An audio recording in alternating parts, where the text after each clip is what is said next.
ওয়াল আছে। হ্যাঁ, ওখানে আমরা ওই যে সিঁড়ি দরজা আগে হয়েছিল, হ্যাঁ হয়েছিল, ওটা বাতিল করছেন, না, বাতিল আমরা করি না, আমরা নতুন করে আবার পাঠাইছেন।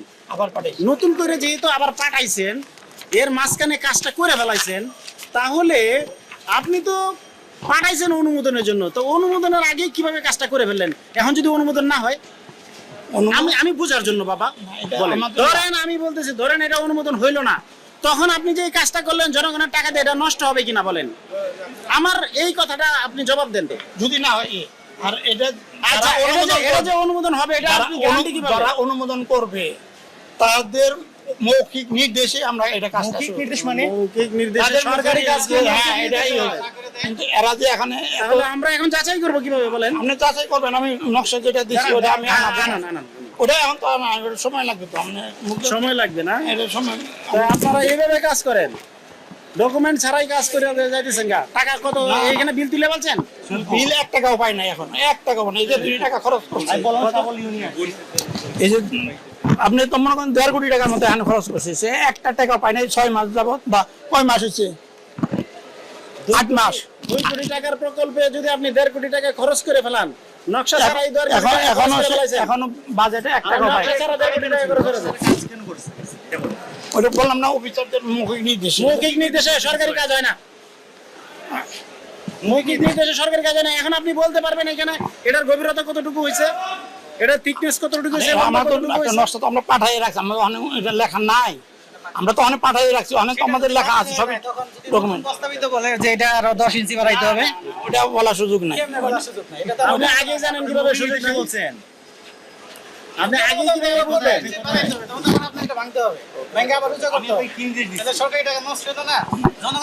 এখন যদি এই নকশা যদি অনুমোদন না হয়, তাহলে তো এটা ভাঙতে হবে আবার। এই ভাই শুনুন তো, আপনার কাজ আছে? এই সেলিম ভাইয়ের নাম্বার ফোন দেন তো।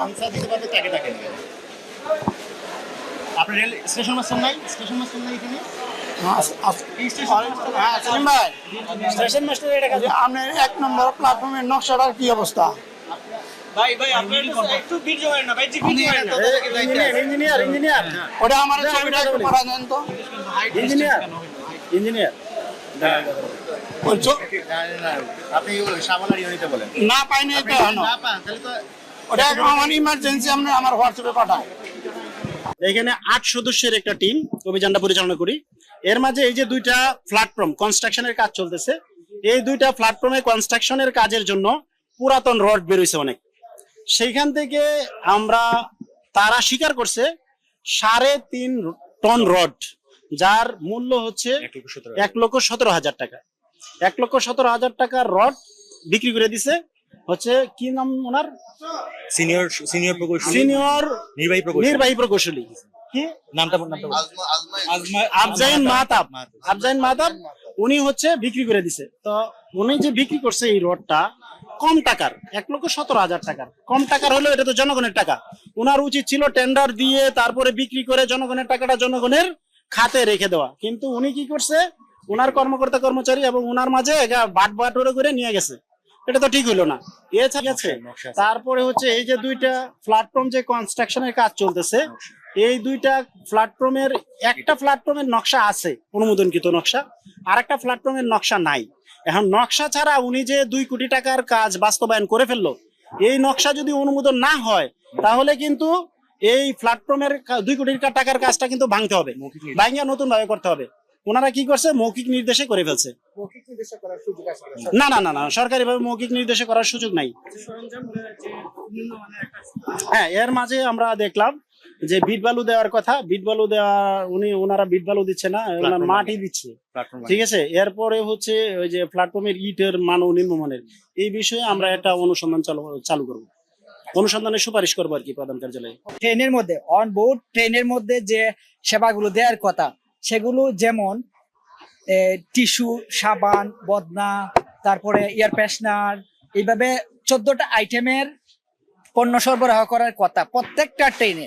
বিশেষ করে আন্তনগর ট্রেনগুলোতে সেগুলো সরবরাহ করার কথা, কিন্তু না করে তারা কেবলমাত্র সাবান আর বদনা এই 2টা আইটেমের পণ্য সরবরাহ করে বাকি 14টা আইটেমের উপরে বিল করে টাকা উত্তোলন করতেছে। সেটা আমরা প্রাথমিকভাবে সত্যতা পেয়েছি, আমরা কমিশনকে জানাবো। এটাই হচ্ছে আজকে আমাদের এই পর্যন্ত। আমরা প্রাথমিকভাবে যে অ্যাসেসমেন্টটা করেছি সেটাতে প্রতি মাসে 60 লক্ষ টাকার মতো তারা আত্মসাৎ করতেছে।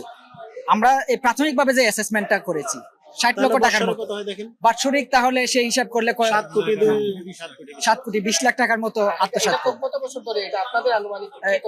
সেটা আমরা এক মাসের যাচাই করে সেটা দেখলাম যে এইভাবে প্রত্যেক বছর এইভাবে টাকা উত্তোলন করা হচ্ছে, কিন্তু কোনো পণ্য সরবরাহ করা হচ্ছে না। আসলে দুদক আমাদের এখানে হঠাৎ তদন্তে আসে, স্টেশন ইন্সপেকশনে আসে। আসার পরে আমাদের স্টেশন কাউন্টার, আমাদের টিকিট বিক্রয়, কালোবাজারি বা স্টেশন ওই যে ওয়ার্কিং যেটা উন্নয়ন প্ল্যাটফর্ম, ওইগুলো সার্বিক বিষয়ে ওনারা দেখাশোনা করছেন, এখানে তদন্ত করছে, দেখছে এবং ওইটা নিয়ে ওনারা আলোচনা করলো। যেটা সার্বিক বিষয়ে আলোচনা করার পরে ওনারা সার্বিক বিষয় দেখাশোনা করলো, কিছু মতামত যাত্রীর সাথে আলাপ করলো। যাত্রীর সাধারণত ট্রেনে আমাদের ওয়াশরুমগুলো দেখলো, আমাদের স্টেশনের কাউন্টার দেখলো, কোনো কালোবাজারি আছে কিনা, কোনো সিট অপকৃত আছে কিনা, স্টেশন প্ল্যাটফর্মে কাজ চলতেছে, ওখানে কাজ ঠিক মতো হচ্ছে কিনা। প্রতিটা ডিপার্টমেন্টের ইনচার্জ এখানে আসছিল, সবাই যে যার মতো, যেহেতু বিভিন্ন ডিপার্টমেন্ট যে যার মতো সেখানে উত্তর দিয়েছে।